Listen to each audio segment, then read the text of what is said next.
We're dependent on other people for the fulfillment of many of our most basic needs and desires. When someone holds something we need, their words can begin to exert extraordinary power over us. Their approval can become our worth, their criticism our identity, their disappointment our guilt, and their expectations can begin to shape who we become. So the question isn't whether we have these needs. The question is, how do we prevent our dependence on other people for those needs from causing us to abandon ourselves?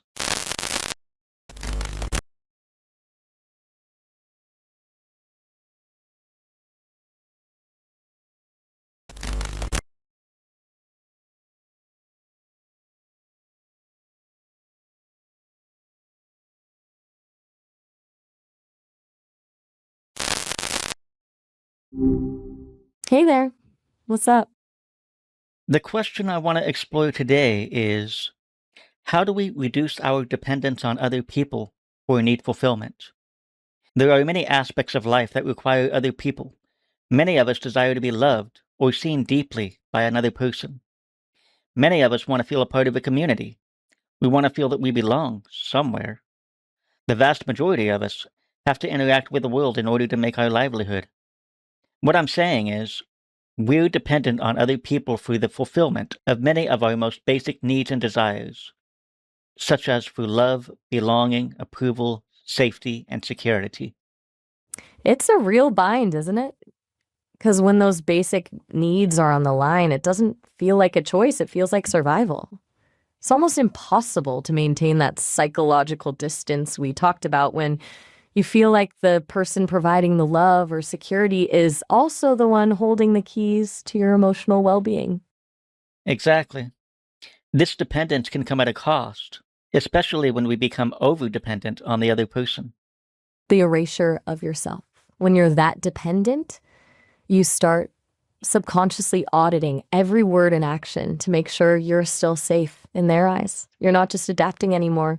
You're essentially editing your soul in real time to fit a mold they expect, just to keep that connection alive. Exactly.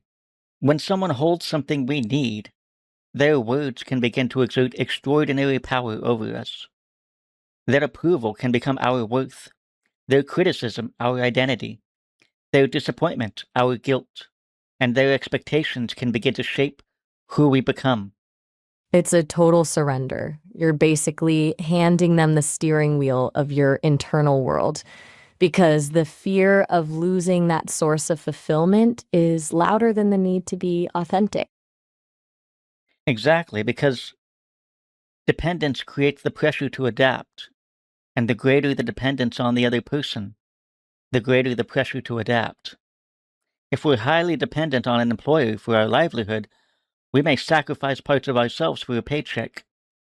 If we're highly dependent, or dare I say desperate, to be loved, we may pretend to be someone completely different from who we really are.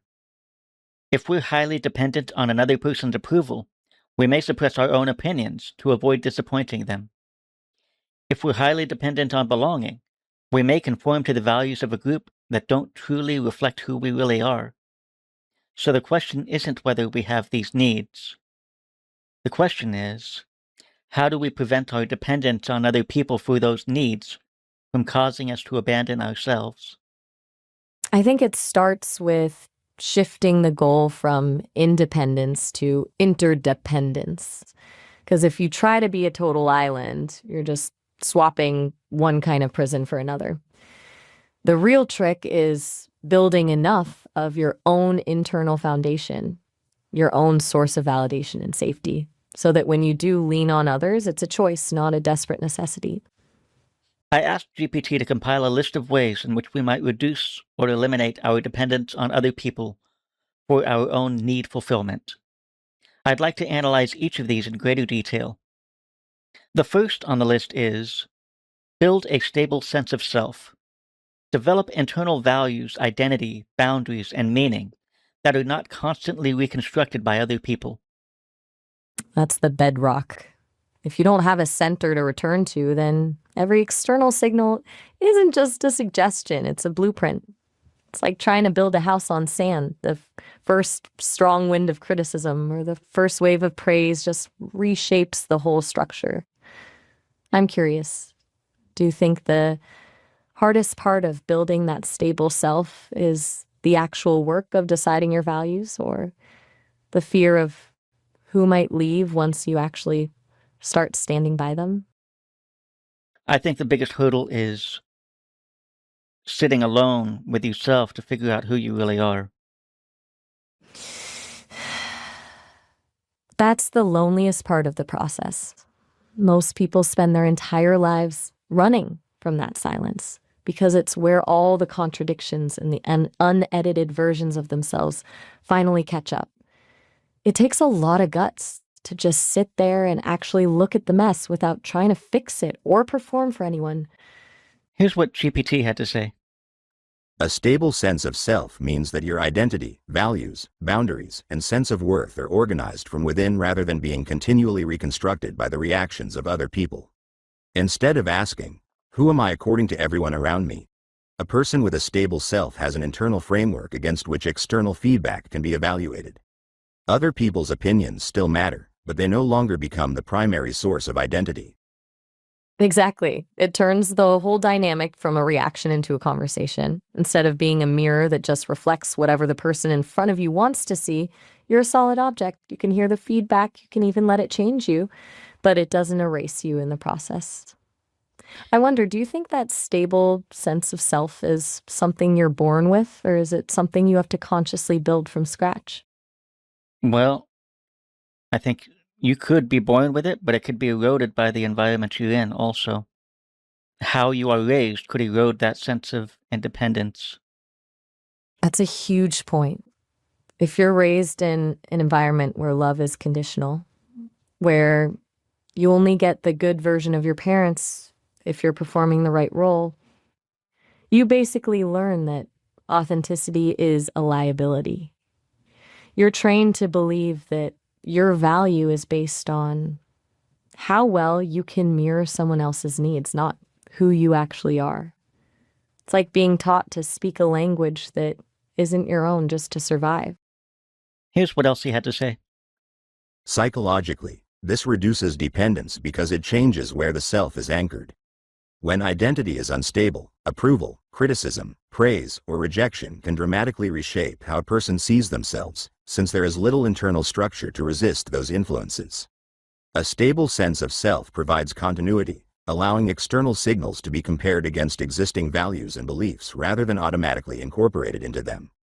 As a result, other people become less responsible for maintaining your identity, self-worth, or direction in life. Love, belonging, and acceptance remain deeply meaningful, but they are no longer the foundation upon which your entire sense of self rests. This reduces the pressure to perform, conform, or abandon yourself in order to preserve relationships, because who you are is no longer determined primarily by how other people respond to you.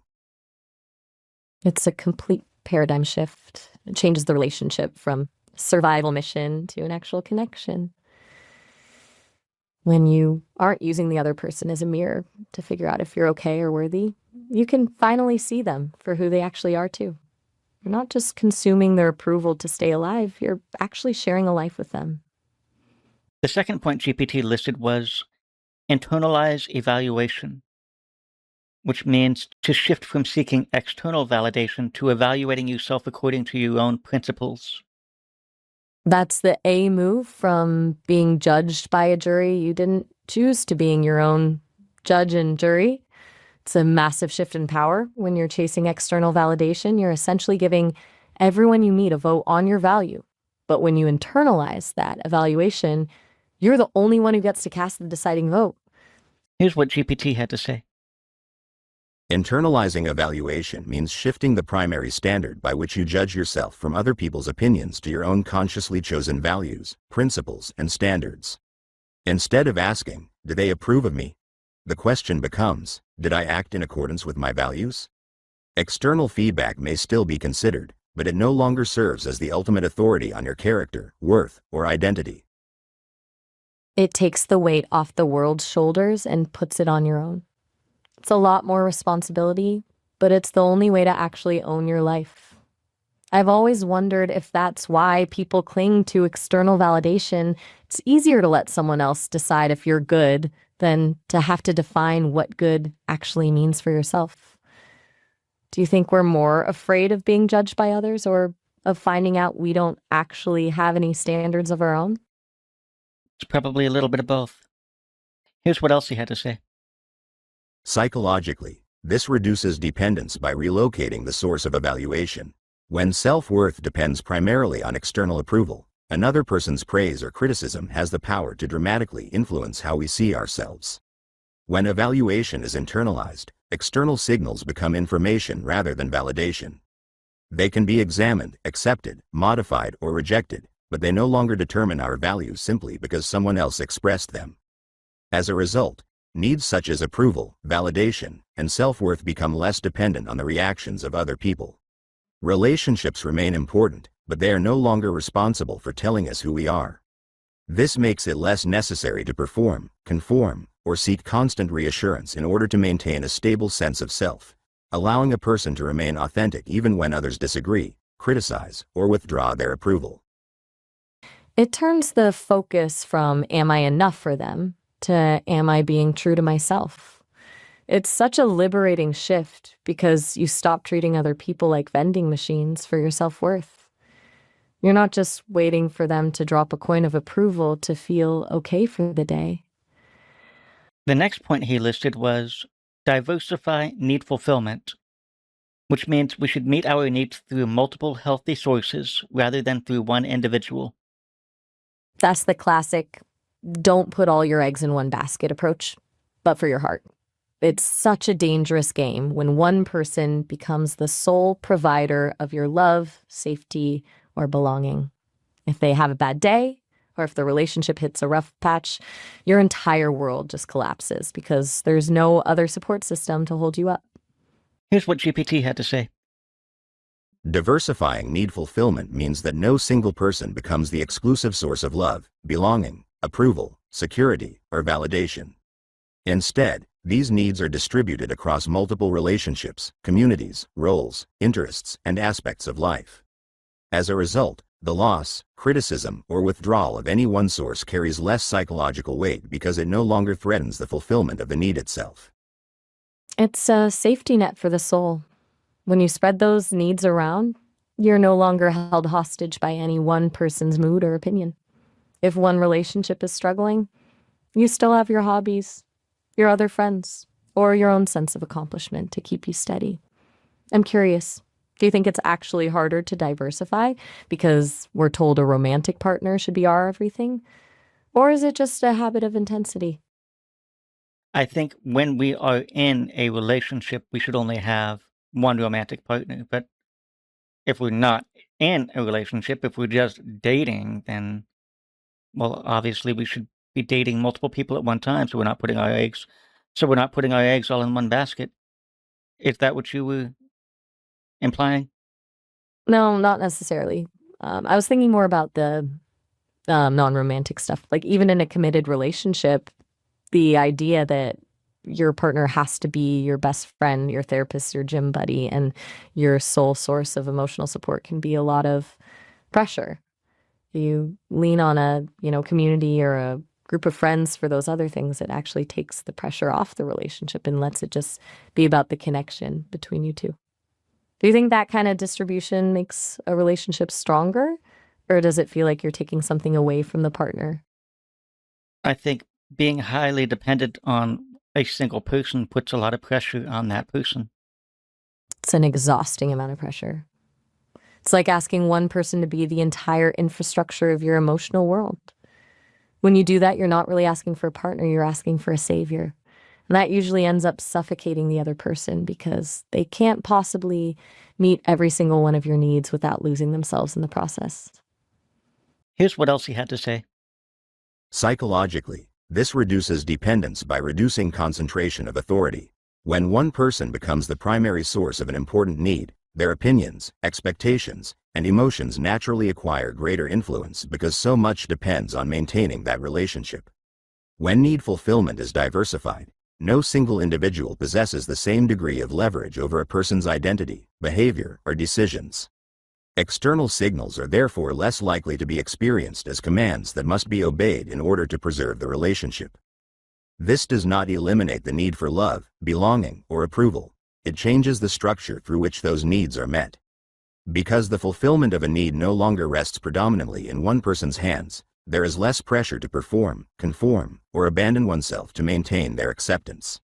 Diversification therefore reduces the power any single relationship has over the self while preserving the value of relationships as a whole.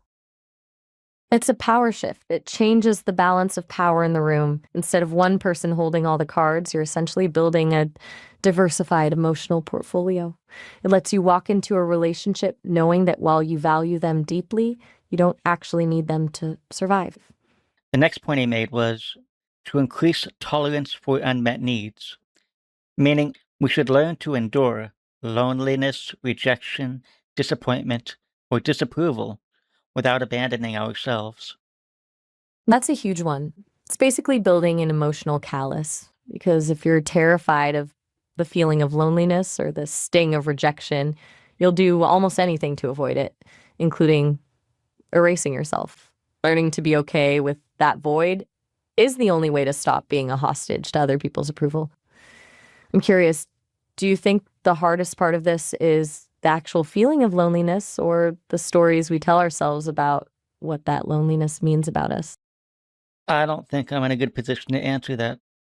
I've spent most of my life alone, so I'm very comfortable with being alone. That's a powerful place to start from. It gives you a huge advantage in this whole process because you've already faced the silence that most people are terrified of. You're not fighting the fear of the void, you're already living in it, which means you can actually focus on the construction part without the panic. Here's what GPT had to say.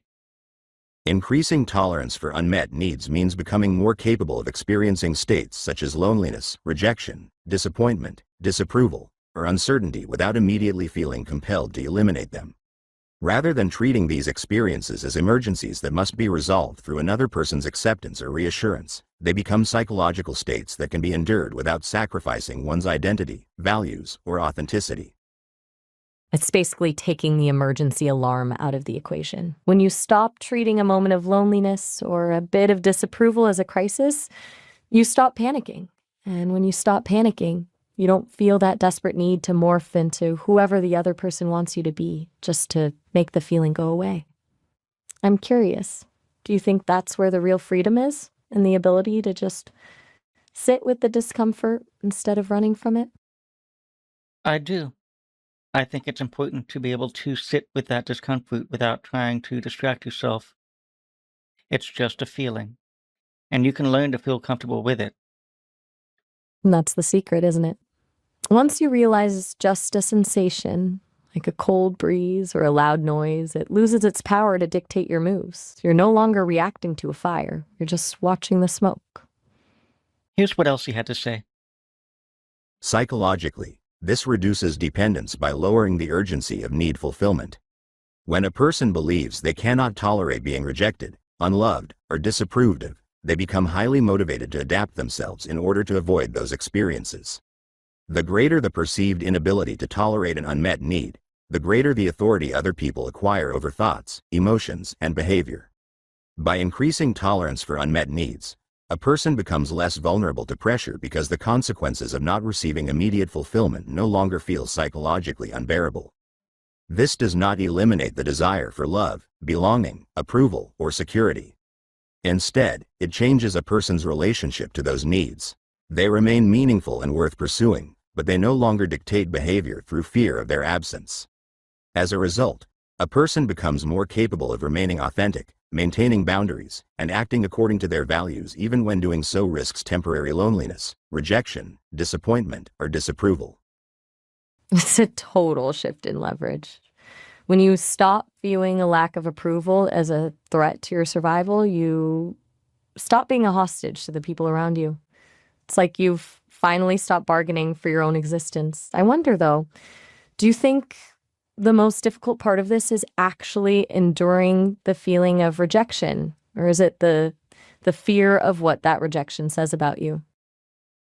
I think those are two different aspects. I think being able to sit with the feeling is one thing. Exactly. The feeling is just the raw data, the sting or the hollow feeling in your chest.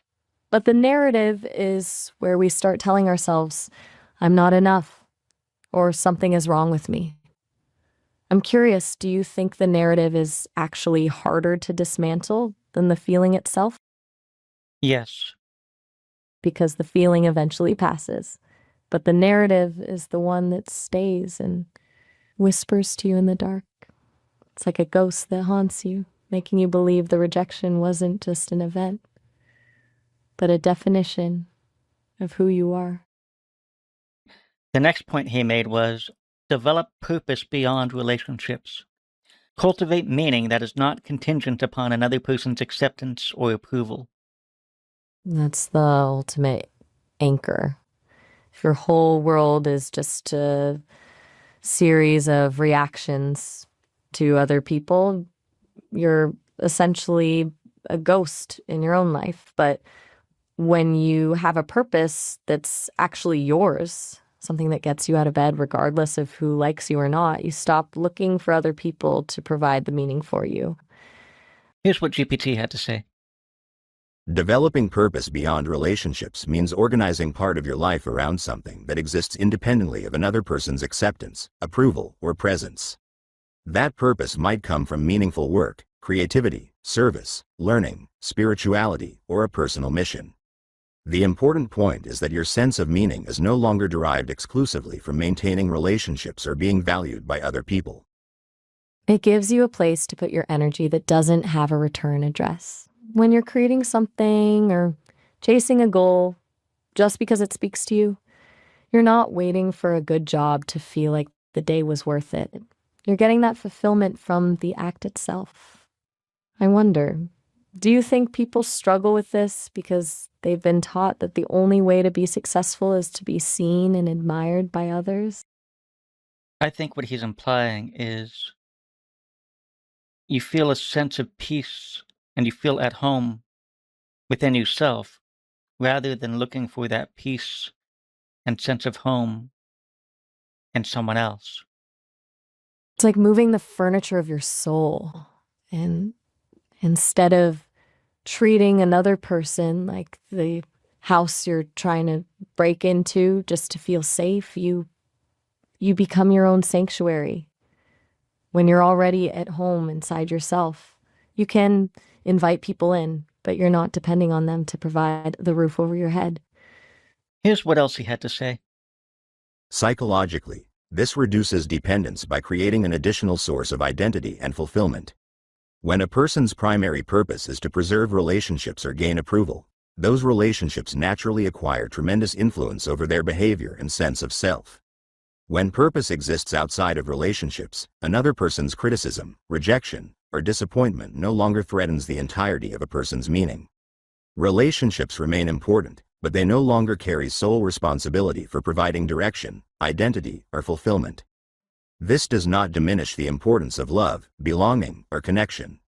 Instead, it broadens the foundation upon which a person's life is built. As meaning becomes distributed across multiple domains rather than concentrated in relationships alone, there is less pressure to conform or abandon oneself in order to preserve another person's approval. A person becomes more capable of remaining authentic because their life continues to possess meaning even when relationships become strained or uncertain. It basically removes the all or nothing stakes from your existence. If you have a passion or a mission that you're committed to, then a rough patch in a relationship is just a storm in one part of your life, not a total blackout. It lets you stay grounded in who you are because you have something that doesn't depend on someone else's mood to stay valid. The next point he made was we should become comfortable with disappointing other people. Recognize that maintaining authenticity sometimes means another person will be unhappy. That is the ultimate test because that's where the rubber meets the road. It's one thing to feel stable and have a purpose in your head, but the second you actually say no or stand by a value that makes someone else frown, that's when the panic usually kicks in. It's It's like the final boss of authenticity, accepting that you're not responsible for managing other people's emotions at the expense of your own soul. Here's what he had to say. Becoming comfortable disappointing others means reducing the belief that another person's disappointment is something that must always be prevented. Instead of viewing another person's unhappiness as evidence that you have failed or that the relationship is in danger, it becomes one possible consequence of living according to your own values. Disappointment is no longer treated as an emergency requiring immediate self-modification. It's the end of the hostage situation. Once you stop viewing their disappointment as a command to change, you're finally the one in charge of your own life. Here's what else he had to say. Psychologically, this reduces dependence because it weakens the connection between another person's emotional state and your own behavior. When maintaining another person's approval or happiness becomes necessary for your own sense of security, belonging, or self-worth, you become increasingly motivated to suppress your preferences, opinions, and boundaries. As your tolerance for disappointing others increases, their emotional reactions lose some of their power to dictate your decisions, making it easier to remain authentic even when doing so creates tension or conflict. This does not mean becoming indifferent to other people's feelings or refusing to compromise. Healthy relationships often require empathy, flexibility, and mutual consideration. The difference is that another person's disappointment is no longer treated as sufficient reason to abandon yourself. Instead, it becomes one factor to consider alongside your own values, needs, and principles when deciding how to act. It's the difference between being a partner and being a puppet.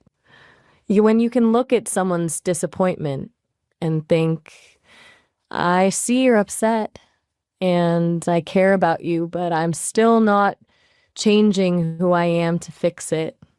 That's where the real sovereignty is. It's a brave way to live because you're accepting the possibility of conflict in exchange for the reality of your own existence.